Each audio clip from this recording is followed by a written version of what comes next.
I think the very first one, and this can sometimes be quite hard because we have a natural tendency to be hard on ourselves, but the first one I think is to have self-belief.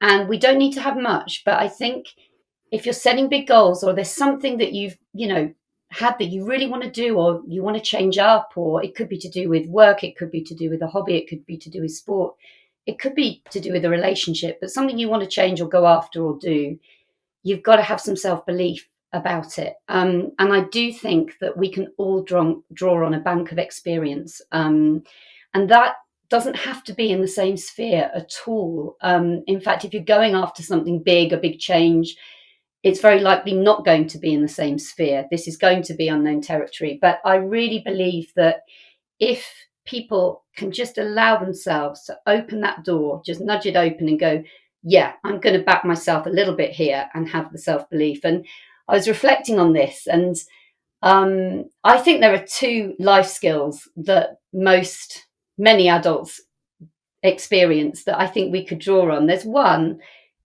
which is driving. If you think about it, driving is totally an example of going out of your comfort zone. I mean, it's a multifaceted, high risk, skill.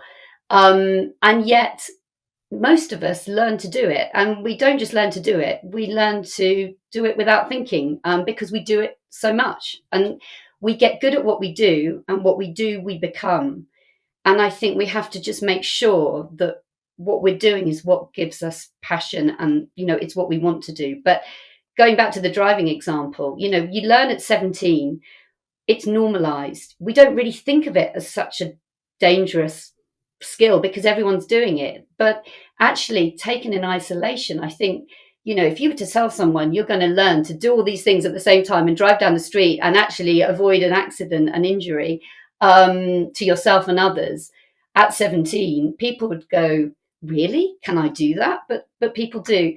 And the second one, I think this is for the female listeners, is childbirth. I mean, I think childbirth is the absolute prime example of going into the unknown and doing something that is unlike anything else, at least for the first time. Yet again, it's socially normalized, and many women do it. So I think those are two examples that are very generic. I think everybody has their own examples of things they have done, and that could be in a completely different sphere, as I say, but just to give you that self-belief.